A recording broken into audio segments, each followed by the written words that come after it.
Olá, irmãos, olá, amigos, que a graça e a paz do nosso Senhor e Salvador Jesus Cristo esteja no coração de cada um de vocês. Eu sou o pastor Edson Gonçalves e estamos iniciando uma nova fase aqui no nosso canal.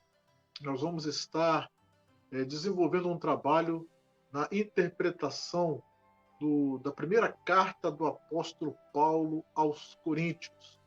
Então, eu quero aqui dar a minha interpretação, a exegese, vamos dizer assim, dessa carta de Paulo aos Coríntios, primeira carta do apóstolo Paulo aos Coríntios. Então eu quero desejar a você mais uma vez boas-vindas, você já possa estar divulgando o link deste vídeo, esse estudo, possa estar dando também um joinha aí no nosso canal, estar divulgando o nosso canal e a única intenção do nosso canal é estar divulgando a palavra de Deus, meditando na palavra de Deus, para que vidas sejam abençoadas. Então, seja bem-vindo. Vamos então iniciar o nosso estudo na primeira carta do apóstolo Paulo aos Coríntios. E nós temos então o primeiro versículo que diz assim: Paulo, chamado apóstolo de Jesus Cristo pela vontade de Deus, e o irmão Sóstenes. Coríntios capítulo 1, versículo 1. Então, interessante que Paulo, ele declara ser apóstolo de Jesus Cristo pela vontade de Deus. Então, nós sabemos que nada acontece neste mundo se não for pela vontade de Deus. Paulo deixa isso bem claro para os coríntios. E ele fala também de Sóstenes. E Sóstenes provavelmente foi aquele que foi ferido em Acaia, como está ali em Atos, capítulo 18, versículo 17. Então todos os gregos agarraram Sóstenes, principal da sinagoga, e o feriram diante do tribunal. E a Galho nada destas coisas o incomodava. Então nós temos ali em Atos capítulo 18, quando Paulo ele estava sendo perseguido, né?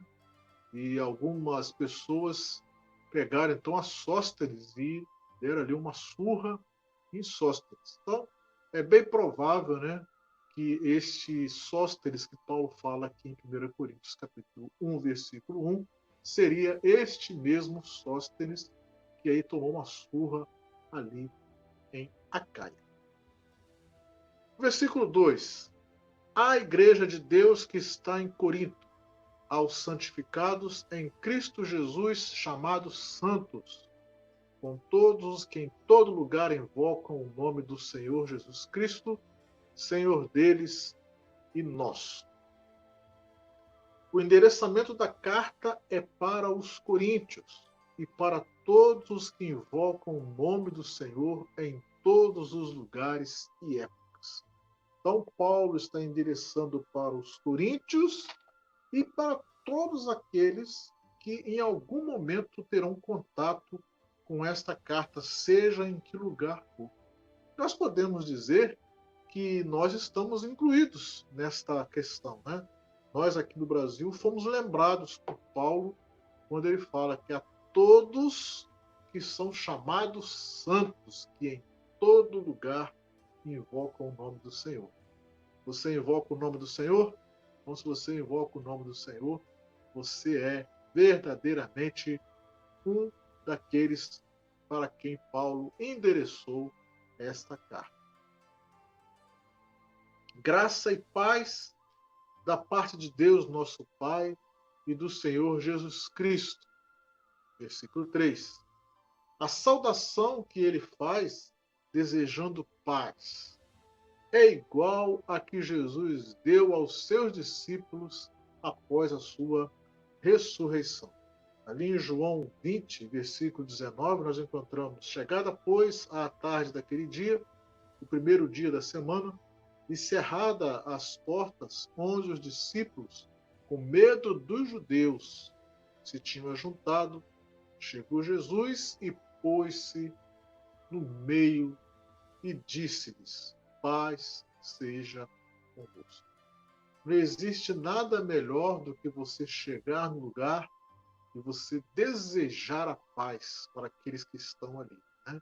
Geralmente, quando você chega em uma festa, as pessoas já estão ali assentadas, já estão ali se divertindo.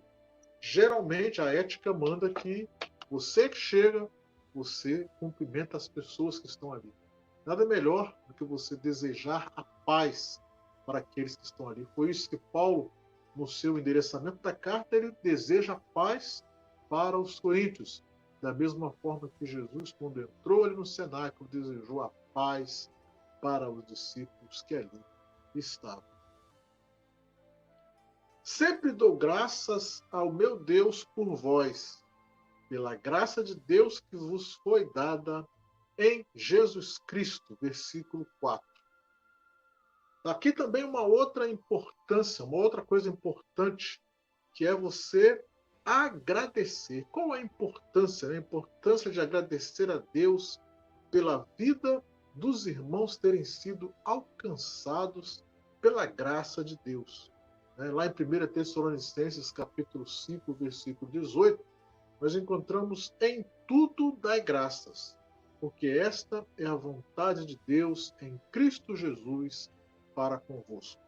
Então, quando Paulo, aí nessa introdução da carta, nesse início da carta, ele dá graças a Deus pela vida dos coríntios. Então, é bem provável que ele, nas suas orações, ele lembrasse dos coríntios e estava sempre dando graças a Deus.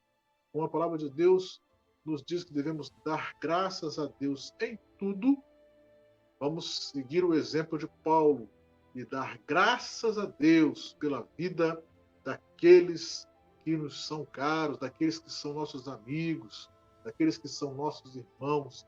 Paulo aqui dando graças a Deus pela vida dos coríntios. Então, dê graças a Deus pela vida dos seus irmãos, graças a Deus pela vida dos seus amigos, graças a Deus em tudo. Porque em tudo fostes enriquecidos nele, em toda palavra e em todo conhecimento. Deus é quem enriquece espiritualmente aos que creem nele, principalmente na palavra e no conhecimento. Lá em 2 Coríntios capítulo 6, versículo 10, diz assim: como contristados, mas sempre alegres, como pobres, mas enriquecendo a muitos, como nada tendo e possuindo tudo.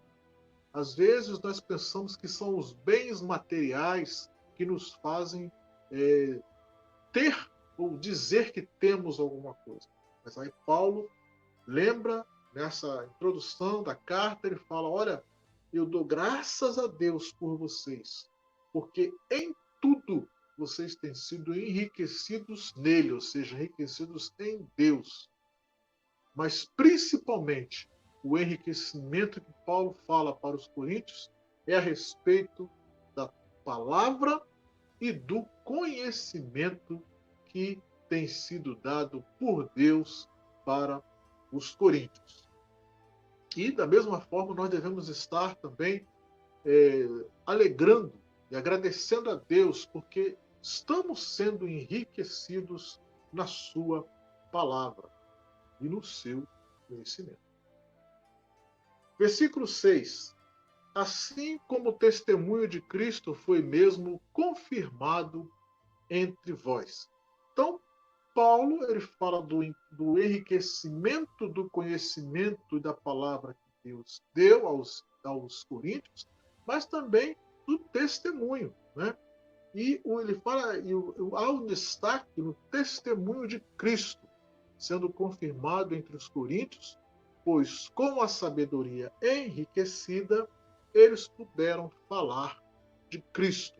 No Salmo 119, versículo 172, nós encontramos: a minha língua falará da tua palavra, pois todos os teus mandamentos são justiça. Quando nós somos enriquecidos com a palavra, quando nós somos enriquecidos com a sabedoria de Deus, nós temos condições de dar testemunho de Cristo.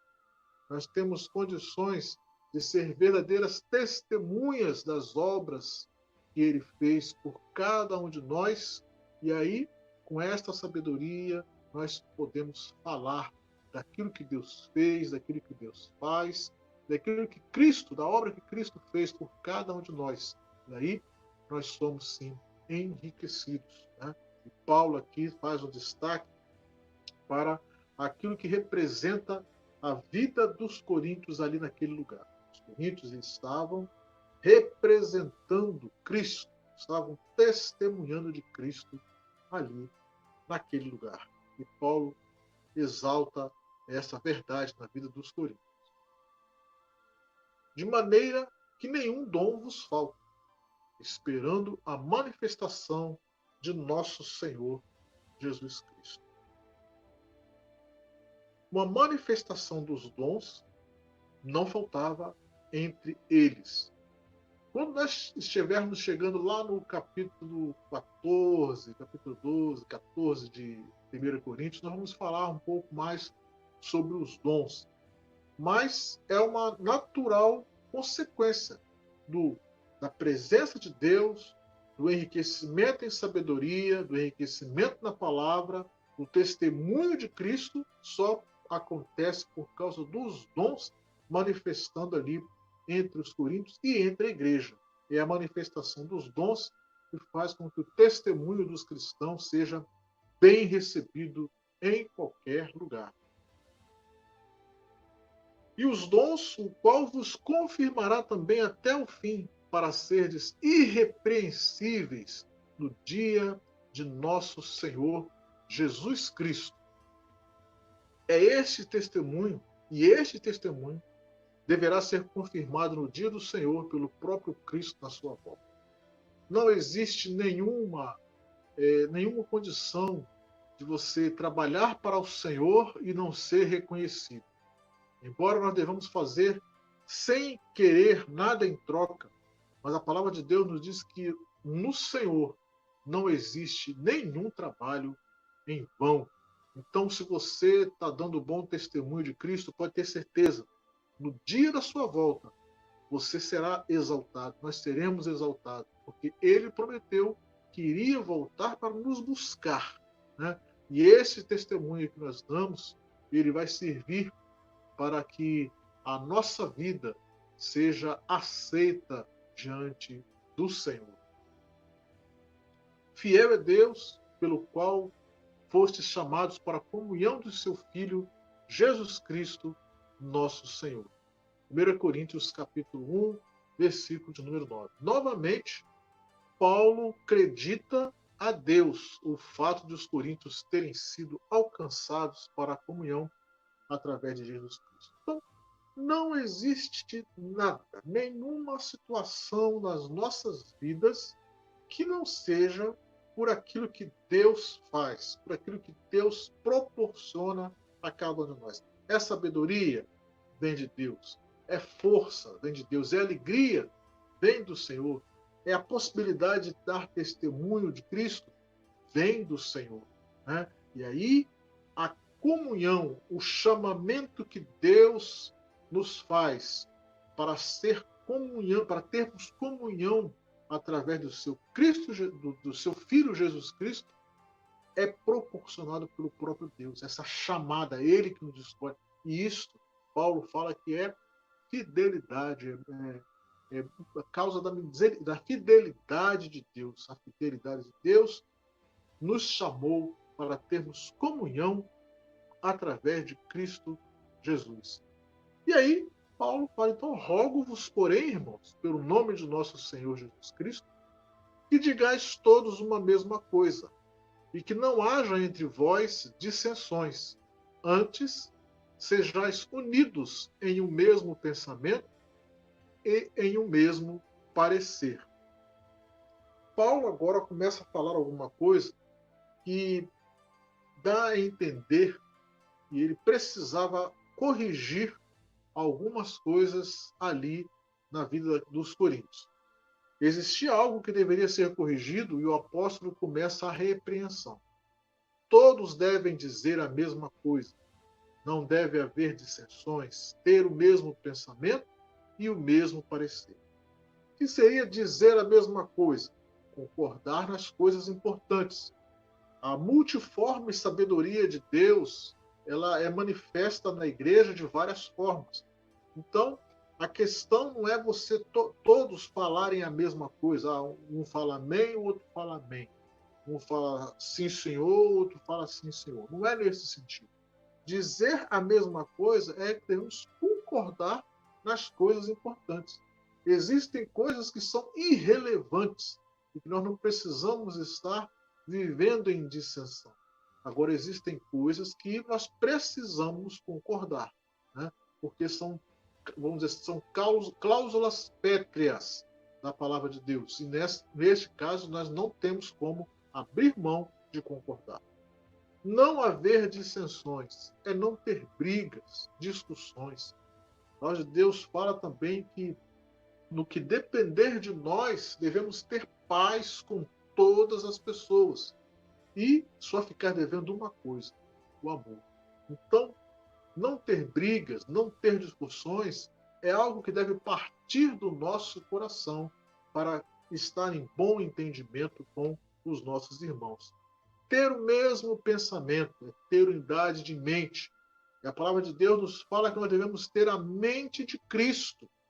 Então, quando estamos sendo enriquecidos da sua palavra, quando estamos sendo enriquecidos com poder, com conhecimento vindo diretamente de Deus, a nossa mente deve ter a tendência de pensar as mesmas coisas, né? Mas através daquilo que a palavra nos orienta. É desta maneira que devemos pensar. E ter o mesmo parecer, ter a mesma conclusão das coisas, né? Então, o ideal é que, pensando, concordando nas coisas importantes, não tendo brigas e tendo unidade de mente, nós vamos chegar a um parecer que seja igual, né? E o parecer que Deus quer é que o seu reino cresça. E nós devemos fazer todo o possível para que o crescimento do reino seja aquilo que deve estar dominando as nossas mentes.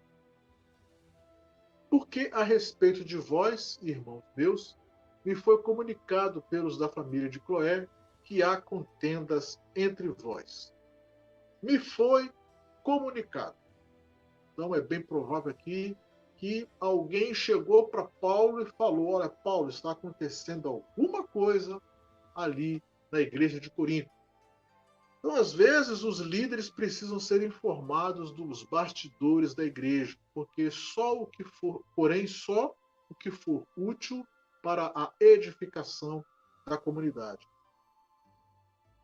E nós temos este texto, 1 Coríntios capítulo 16, versículo 17 e 18, que diz assim: Fogo, porém, com a vida de Estéfanas, de Fortunato e de Acaico, porque estes supriram o que da vossa parte me faltava, porque recriaram o meu espírito e o vosso. Reconhecei, pois, aos tais. Paulo aqui provavelmente está relatando, né, no versículo 11, ele está relatando que provavelmente estes irmãos, aqui no versículo 17, 18 de capítulo 16, o que esses irmãos foram e falaram para Paulo. Eles provavelmente contaram o que estava acontecendo e Paulo se alegrou, porém, ao mesmo tempo, ele percebeu que precisava fazer algumas correções naquilo que estava acontecendo ali na igreja de Corinto. Quero dizer com isto que cada um de vós diz: eu sou de Paulo, e eu de Apolo, e eu de Cefas, e eu de Cristo. São aqui as chamadas panelinhas, né? Que a gente fala que às vezes acontece na congregação. Paulo provavelmente era seguido pelos gentios, né? Outro grupo seguia Apolo, que era um ótimo orador, né? Como vemos ali em Atos 18, versículo 24, e chegou a Éfeso um certo judeu chamado Apolo, natural de Alexandria, homem eloquente e poderoso nas Escrituras. Atos 18, 24. Os judeus seguiam Pedro. Antes, pelo contrário, quando viram que o evangelho da incircuncisão lhe estava confiado, como a Pedro o da circuncisão. Gálatas 2:7. E o quarto grupo era mais espiritual e seguia Cristo. Então, Paulo ele coloca algumas situações aqui, provavelmente, como falei, sabendo de algumas coisas que estavam acontecendo ali na igreja, e ele fala: vocês estão dividindo a igreja, dizendo que um segue a Paulo, o outro Apolo, o outro Pedro e o outro segue Cristo. E na realidade, Paulo ele vem chamar a atenção de que não deve haver esse tipo de divisão na igreja. Né? Então, a igreja é única, a igreja é una, a igreja é santa, a igreja é a noiva do Senhor Jesus Cristo e somente a Ele que nós devemos seguir. Existem pessoas que estão designadas para liderar o grupo, liderar a congregação, porém é a Cristo que nós devemos seguir. E Paulo vai e continua. Está Cristo dividido? Foi Paulo crucificado por vós, ou fostes batizados em nome de Paulo? Né? 1 Coríntios 1, versículo 13. Então, quando ele fala de Cristo dividido, ele está querendo dizer do corpo de Cristo, que não tem sentido um corpo com membros separados. Ainda fala que a idolatria de homens não faz sentido. Um corpo com membros separados, pois quem foi crucificado foi Cristo. E em quem devemos ser batizados é em nome de Jesus Cristo. Né? Então, quando há essa divisão, ele quis dizer que é como se o corpo estivesse separado. Quando um fala, eu sou de Paulo, eu sou de Apolo, eu sou de Pedro e eu sou de Cristo, na realidade vocês estão dividindo o corpo de Cristo. E o corpo de Cristo é cada um fazendo a sua função, cada um recebendo de Deus o dom para exercer uma função e todos caminhando na mesma direção para que o corpo seja edificado. Então não pode haver divisão, não pode haver divisões entre eles. Dou graças a Deus porque a nenhum de vós batizei, senão a Cristo e a Gaio, para que ninguém diga que fostes batizados em meu nome. E batizei também a família de Estéfanas, além destes. Não sei se batizei algum outro. Né? 1 Coríntios 1 Coríntios 1, 14 e 16. Paulo cita aqui o nome de algumas pessoas que ele batizou, mas ele enfatiza: eu não batizei nenhuma dessas pessoas no meu próprio nome. Então, está deixando bem claro que a igreja é do Senhor Jesus. Né? Se alguém tem que ser batizado, é ele. Se alguém tem que ser seguido, é ele. Né? Não é Paulo, não é Pedro, não é nenhum outro qualquer. Porque Cristo enviou-me não para batizar, mas para evangelizar. Não em sabedoria de palavras, para que a cruz de Cristo não se faça vã. O importante não são quantas pessoas foram batizadas, mas se foram evangelizadas corretamente, não em sabedoria de palavra. O que seria sabedoria de palavra? Sabedoria humana, estratégia humana, planejamento humano, sabedoria na linguagem, para que o sacrifício de Cristo não seja vão. Muitas vezes as pessoas se apegam à questão da estratégia humana, né? Mas o que é importante é você se colocar na presença do Senhor, se colocar à disposição dele, para que ele faça de acordo com o que ele quiser fazer de cada um de nós. Porque o sacrifício foi feito por ele.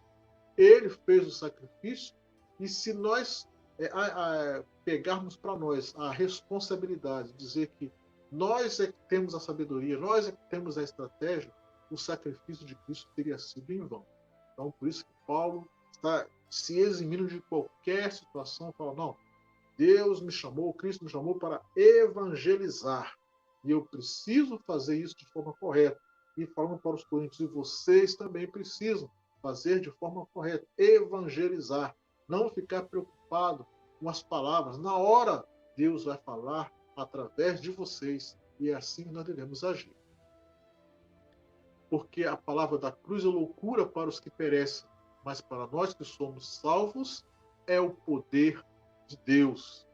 Então, os crentes são chamados de loucos pelos não crentes, mas a palavra da cruz, evangelização e a pregação da palavra é poder de Deus para nós. Que me chamem de louco, né? Que me chamem de não tem noção, né? Mas a palavra de Deus, quando ela é pregada, ela é poder de Deus, ela transforma vidas. E nós somos chamados para serem os arautos, os proclamadores dessa palavra, para fazer com que as pessoas, ao ouvi-las, tenham as suas vidas transformadas. Isso, para alguns, pode ser loucura. O mundo chama de loucura, mas Deus classificou de poder, a sua palavra é poder. E quando nós falamos, quando nós entregamos a palavra para uma pessoa, essa pessoa tem a sua vida transformada.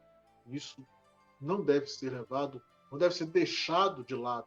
Na hora que estivermos pregando a palavra, temos a certeza que estamos pregando o poder de Deus para a salvação de todo aquele que crê. Porque está escrito: destruirei a sabedoria dos sábios e aniquilarei a inteligência dos inteligentes. Onde está o sábio? Onde está o escriba? Onde está o inquiridor deste século? Porventura, não tornou Deus louca a sabedoria deste mundo? Onde está escrito? Então, onde essas palavras aqui Paulo tirou do Antigo Testamento, né? Então, vamos ver aqui como estão essas palavras. Então, Isaías 29:14. Portanto, eis que continuarei a fazer uma obra maravilhosa no meio deste povo, uma obra maravilhosa e uma sombra, porque a sabedoria dos seus sábios perecerá e o entendimento dos seus prudentes se esconderá. Então, a sabedoria daqueles que pensam ter a sua sabedoria, colocam o seu, a sua força, colocam o seu entendimento, colocam o seu saber como principal, né? Pensando que são sábios, o entendimento dos seus prudentes se esconderá. Isso é o que diz a palavra do Senhor. Ele aniquila as imaginações dos astutos, para que as suas mãos não possam levar coisa alguma a efeito. Ele apanha os sábios da sua própria astúcia, e o conselho dos perversos se precipita. Jó, capítulo 5, versículos de 12 e 13. Então, talvez você esteja pensando, talvez até eu esteja pensando nas minhas conquistas como sabedoria, nas minhas imaginações, nas minhas astúcias. Não. Nós seremos pegos na nossa própria astúcia, e o conselho dos perversos vai se precipitar.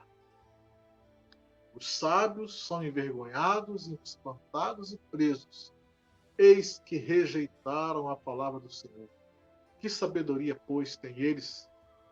Então, nós não temos condições, na Jeremias 8:9, nós não podemos nos confiar na nossa sabedoria, na sabedoria humana. A sabedoria humana é loucura para Deus. E todo o nosso conhecimento será perdido, né, diante da sabedoria de Deus. Visto como na sabedoria de Deus o mundo não conheceu a Deus pela sua sabedoria, aprove a Deus salvar os crentes pela loucura da pregação. Então Deus sabia que o homem não poderia conhecê-lo por si só. Por isso, ele se revelou ao homem através da pregação. Se nós formos confiar na nossa sabedoria, na sabedoria dos bancos escolares, das faculdades, nós vamos perecer.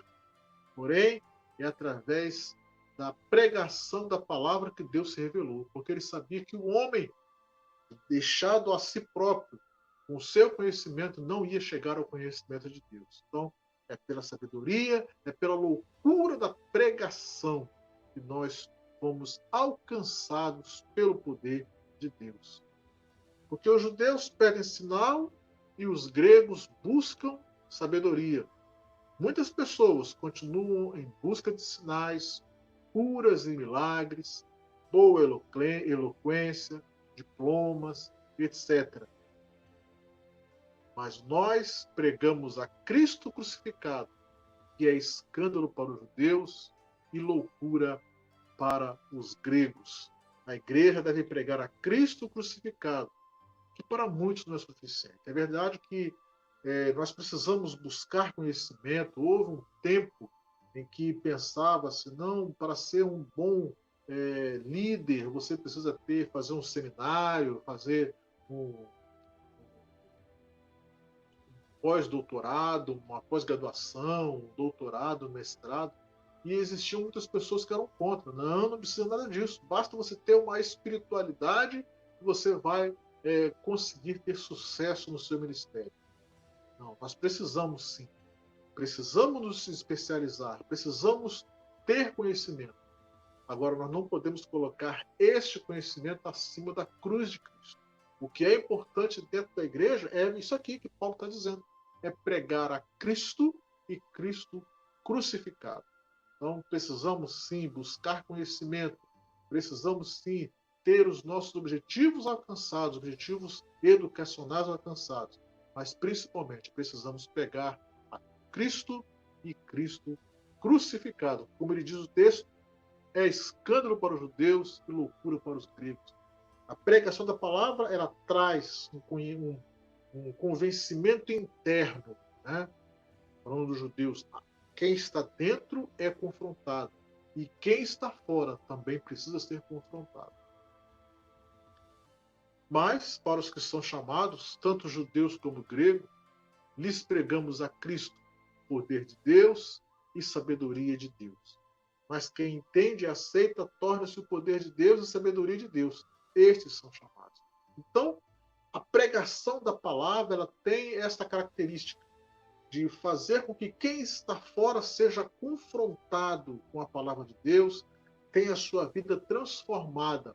E aí, quando ele é confrontado, aceita e entra para o grupo daqueles que aceitaram, ele se torna poder de Deus e passa a fazer o quê? Passa a proclamar esta sabedoria para aqueles que não têm essa sabedoria, para aqueles que ainda não conseguiram alcançar essa sabedoria de Deus.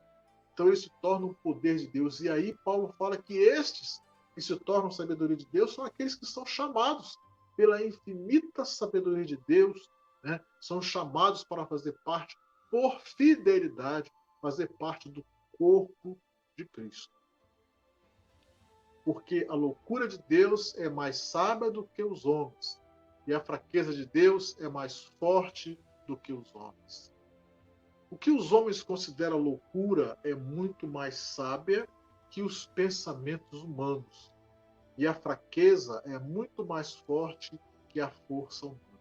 Então, quem está fora do corpo, ele pode pensar que tudo aquilo ali é loucura, né? Porém, pode ter certeza que o que eles falam que é loucura é muito mais sábia do que os seus próprios pensamentos. E muitos também falam que nós somos fracos, que o cristão ele é fraco, pois podem ter certeza, a fraqueza que nós temos é muito mais forte do que qualquer força humana. Por quê? Porque o que nós temos é loucura de Deus. O que nós temos é fraqueza de Deus. E a fraqueza de Deus é mais forte do que os homens. E a loucura de Deus é mais sábia do que os homens. Então estar junto de Deus é sinal de estarmos sendo edificados, é sinal de estarmos no lugar certo, é sinal de estarmos fazendo a coisa certa, estando do lado de Deus. Porque mesmo que sejamos chamados de loucos, nós temos a sabedoria de Deus ao nosso lado e a fortaleza de Deus na nossa fraqueza. Porque vede, irmãos, a vossa vocação, que não são muitos os sábios segundo a carne, nem muitos os poderosos, nem muitos os nobres que são chamados. Né? Então, as escolhas de Deus não são baseadas segundo os preceitos humanos. Nós temos a tendência de olhar de uma outra forma. Mas Deus, ele não olha a vocação de Deus, ou seja, o chamado de Deus, não é segundo a carne, não é aqueles que são mais poderosos, não são os mais nobres, não são os mais ricos, aqueles que têm proeminência, que têm um destaque, um status na sociedade. Não, não é desta forma que Deus nos chama. Deus escolheu as coisas loucas deste mundo para confundir as sábias. E Deus escolheu as coisas fracas deste mundo para confundir as fortes. Então, Deus não escolhe os mais inteligentes, os mais bonitos, os mais ricos. Pelo contrário, o ministério terreno de Jesus foram os mais simples que creram nele. Então, a escolha de Deus está totalmente fora daquilo que nós, como nós escolhemos, né? João 7,48, creram nele, porventura, algum dos principais ou dos fariseus? Pelo contrário, né? Foram os principais, os fariseus, que mais questionaram o ministério do Senhor Jesus. Tiago 2,5, ouvi, meus amados irmãos, porventura não escolheu Deus os pobres deste mundo para serem ricos na fé e herdeiros do reino que prometeu aos que o amam? Então, fica aqui, então, a escolha de Deus é totalmente diferente da nossa escolha. Deus escolhe aqueles que são mais simples, aqueles que são pobres, mas não pobres no sentido financeiro, mas nós vamos ver, como diz ali Mateus 5, né? Pobres de espírito, aqueles que têm o coração puro, né? Então é dessa maneira que Deus escolhe. Deus escolheu as coisas vis deste mundo e as desprezíveis e as que não são, para aniquilar as que são. Romanos 1, 18 a 20 diz assim, porque do céu se manifesta a ira de Deus sobre toda a impiedade e injustiça dos homens, que detêm a verdade e a injustiça. Porquanto o que de Deus se pode conhecer neles se manifesta, porque Deus o manifestou. Porque as suas coisas invisíveis, desde a criação do mundo, tanto o seu eterno poder como a sua divindade,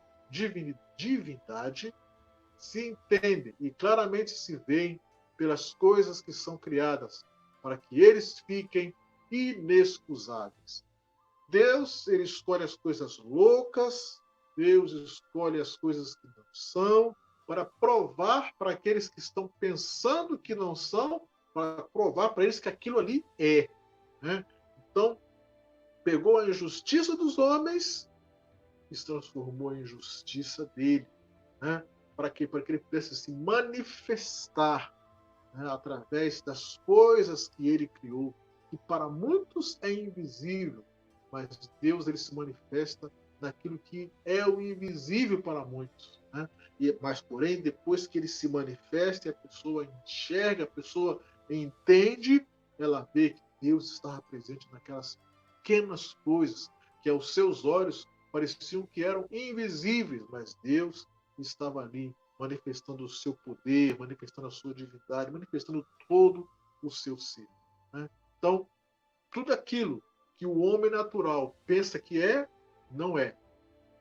E aquilo que Deus, e aquilo que ele pensa que não é, Deus transforma aqui para que seja e ele veja o poder de Deus através daquelas coisas. Para que nenhuma carne se glorie perante ele. Então, por que Deus faz isso? Ninguém pode se gloriar por ter sido escolhido, pois Deus escolhe unicamente pelo seu poder. Se as pessoas que estão ali com o seu conhecimento, se fiando na sua sabedoria, fiando naquilo que conseguiu adquirir, se elas falassem, é por causa daquilo que eu fiz, é por causa daquilo que eu aprendi, é que eu conheci Deus. Ele vai estar se gloriando diante de Deus. E Deus não divide a glória dele com ninguém. Por isso, Deus pega a sabedoria humana e transforma em nada, porque a sabedoria dele é que é a verdadeira. E aí, através da sabedoria de Deus, ele se manifesta ao homem, transforma a sabedoria do homem em nada, e aí o homem vai glorificar a Deus, vai se gloriar perante Deus, vai gloriar a Deus, porque foi por causa dele, pela escolha dele, que aquilo aconteceu. E não porque o homem entendeu por si, pela sua própria sabedoria. Porque ninguém pode se gloriar diante de Deus. Somente ele merece toda a honra, toda a glória e todo o louvor. Mas vós sois dele, em Jesus Cristo, o qual para nós foi feito por Deus sabedoria e justiça e santificação e redenção. A escolha de Deus é baseada nos méritos de Cristo, pois tudo foi feito por ele. Em Colossenses 1, 21 e 22 nós encontramos: a vós também, que no outro tempo erais estranhos e inimigos do entendimento pelas vossas obras más, mas agora, contudo, vos reconciliou no corpo da sua carne pela morte, para perante ele vos apresentar santos e irrepreensíveis e inculpáveis. Então, a escolha de Deus é baseada em Jesus Cristo, é baseada no seu sacrifício, porque todas as coisas devem convergir para Cristo, porque tudo foi feito por ele, tudo foi feito para ele, tudo foi feito mediante os seus méritos. É por isso que ele fala que ele é o princípio e ele é o fim, o alfa e o ômega. E a missão dele é depois, no final, fazer tudo se convergir para ele e ele apresentar a todos nós diante do Senhor. Como diz o texto, santos, irrepreensíveis e inculpáveis. Para que, como está escrito, aquele que se glorie no Senhor. Então, não adianta eu querer me gloriar nas minhas conquistas, não adianta eu querer me gloriar na minha sabedoria, não adianta o homem se gloriar naquilo que ele adquiriu como riqueza, com posses. Não. A nossa glória tem que ser gloriar-se no Senhor. 2 Coríntios capítulo 10, versículo 18, porque não é aprovado quem a si mesmo se louva, mas sim aquele a quem o Senhor louva. Então, precisamos fazer a nossa parte para sermos reconhecidos pelo Senhor. E no seu tempo, ele vai nos exaltar. Agora, se eu me exaltar primeiro, é bem provável que eu perca a exaltação que ele tem para mim. Como conclusão, nós vemos que nesta carta, nesse capítulo, nesse primeiro capítulo, Paulo ele elogia os coríntios, mas ele também repreende. E isso é algo que nós precisamos aprender. Né?